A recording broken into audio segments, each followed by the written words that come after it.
The Lion's Throne, a saga of the Persian Empire. Upon the vast high plateau of ancient Iran, a rugged and beautiful land of soaring, snow-capped mountains and sweeping arid plains, the destiny of the world was about to be reshaped.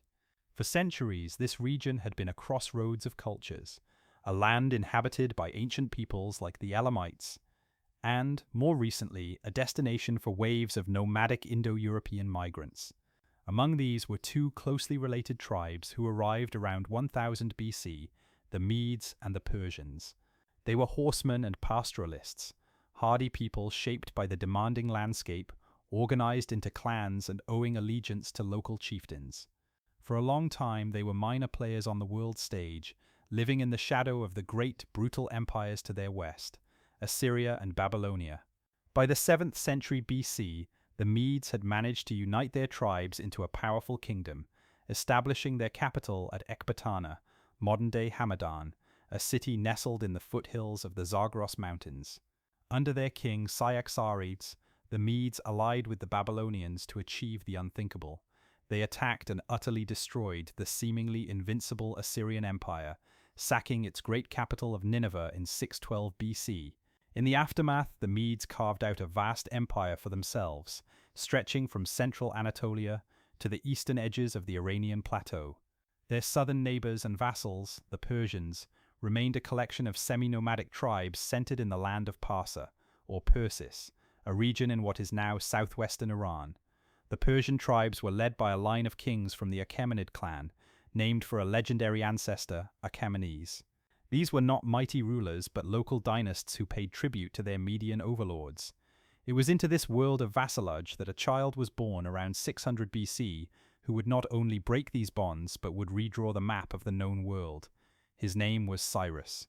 The story of Cyrus's birth, as told by the Greek historian Herodotus, is steeped in myth and prophecy, a classic tale of a hero destined for greatness. According to the legend, the Median king, Astyages, had a dream in which his daughter Mandane urinated so copiously that it flooded his entire kingdom. His priests, the Magi, interpreted this to mean that Mandane's son would one day overthrow him. Terrified, Astyages married his daughter off to a Persian of noble but unremarkable rank, a man named Cambyses I, believing a son from such a union would be no threat. But when Mandane became pregnant, Astyages had a second, more terrifying dream. A vine grew from his daughter's womb and overshadowed all of Asia. Convinced the child must die, Astyages summoned his newborn grandson Cyrus to Ecbatana and secretly ordered his most trusted general Harpagus to expose the infant in the mountains to die. Harpagus, unwilling to personally murder a royal baby, passed the grim task to a royal herdsman named Mithridates. But when the herdsman arrived home, he found that his own wife had just given birth to a stillborn child. In an act of compassion, they swapped the infants. They dressed their dead son in the finery of the royal babe and left him in the wilderness, while they raised the true prince Cyrus as their own. Cyrus grew up as a herdsman's son, but his noble bearing and natural leadership were unmistakable. At the age of 10, while playing a game with other village boys, he was chosen to be king. When the son of a prominent nobleman refused to obey his commands, Cyrus had the boy severely flogged. The nobleman, outraged, complained directly to King Astyages. When the boy was brought before the king, Astyages was struck by the uncanny resemblance to his own family and the boy's imperious, unapologetic demeanor. He interrogated the herdsman, who confessed the truth. Astyages' rage was terrible, but not for Cyrus. He was furious with Harpagus for his deception. In an act of grotesque cruelty that would define his tyranny, Astyages pretended to forgive Harpagus and invited him to a grand feast. Unbeknownst to Harpagus, the main course was the flesh of his own murdered son. After Harpagus had eaten his fill, Astyages had the boy's head, hands, and feet brought out on a platter, revealing the nature of the horrific meal. Harpagus, though consumed by grief and rage, concealed his emotions, plotting his revenge. Meanwhile, Astyages, believing the prophecy had been fulfilled by Cyrus ruling in a children's game, sent the boy to live with his true parents, Cambyses and Mandane, in Persia. In Persia, Cyrus came of age, learning the arts of war and horsemanship, and earning the respect and loyalty of the Persian tribes. He was charismatic, capable, and seen by his people as the one who could lead them to greatness. All the while, Harpagus, nursing his desire for vengeance, secretly communicated with Cyrus, encouraging him to rebel against Astyages and promising that the Median nobility, who chafed under Astyages' harsh rule, would desert him in battle. Around 559 BC, Cyrus was acclaimed king of the Persian tribes. A few years later, in 550 BC, he raised the banner of revolt. As Harpagus had promised, when Astyages marched his army south to crush the rebellion, a significant portion of the Median army, led by Harpagus himself, defected to Cyrus's side. After a decisive battle, Astyages was captured. Cyrus marched on the Median capital of Ecbatana and took the throne of the Median Empire. Here, Cyrus displayed the revolutionary quality that would define his reign and his empire: mercy. Unlike the Assyrian and Babylonian conquerors before him, who reveled in massacre and destruction, Cyrus spared Astyages' life, keeping him as an honored member of his court. He did not treat Media as a conquered province, but as an equal partner in a new, unified Persian Median kingdom. He incorporated Median nobles and soldiers into his administration and his army. This policy of clemency and integration was a masterstroke of statesmanship. It won him the loyalty of his new subjects and established a precedent of tolerance that would become the hallmark of the Persian Empire. The fall of the Median Empire sent shockwaves across the ancient world.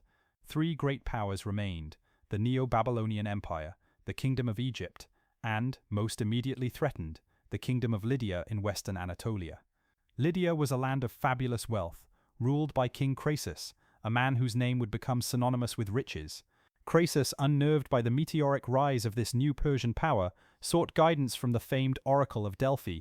The oracle gave him a typically ambiguous answer: "If you cross the Halys River, you will destroy a great empire."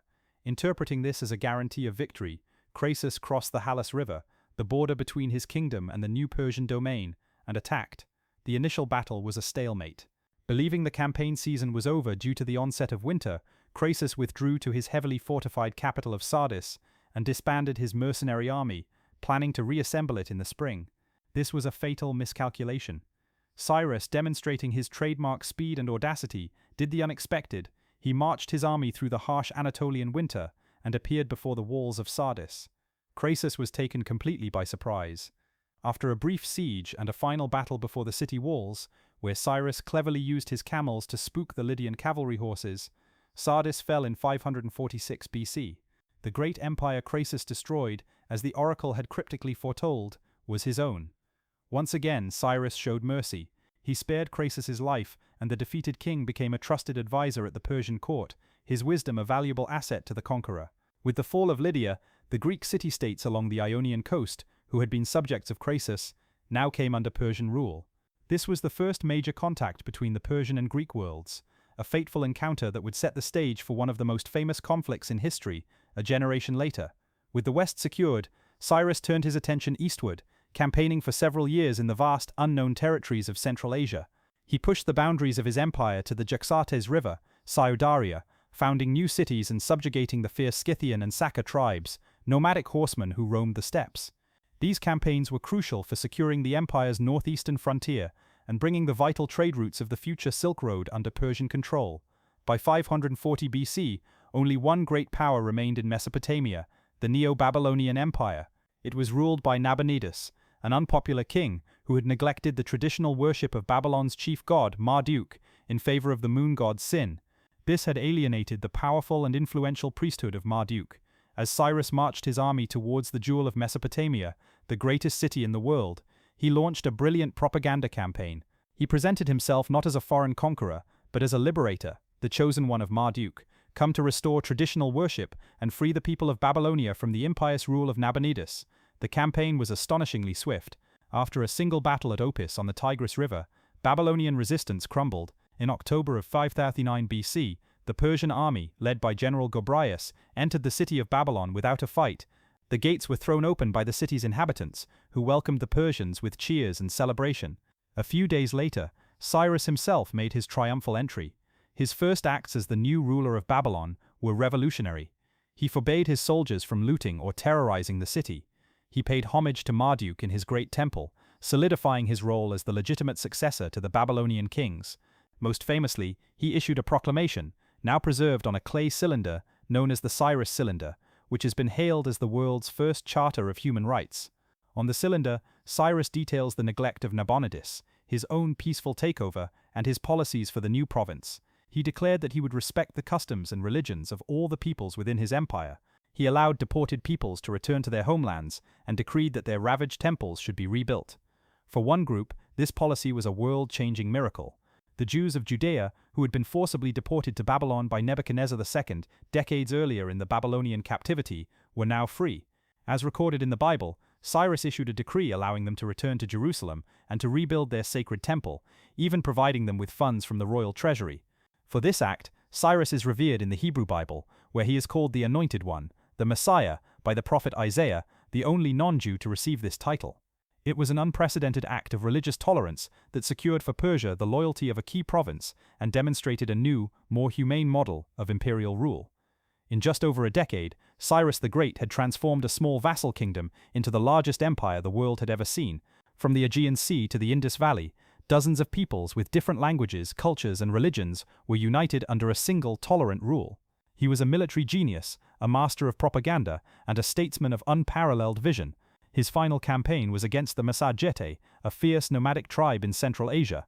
According to Herodotus, he was killed in battle against their queen Tomaris in 530. His body was recovered and brought back to be buried in a simple, yet elegant gabled stone tomb at his capital, Pasargadae, a monument that still stands today. He had laid the foundation, and it would be up to his successors to build upon it.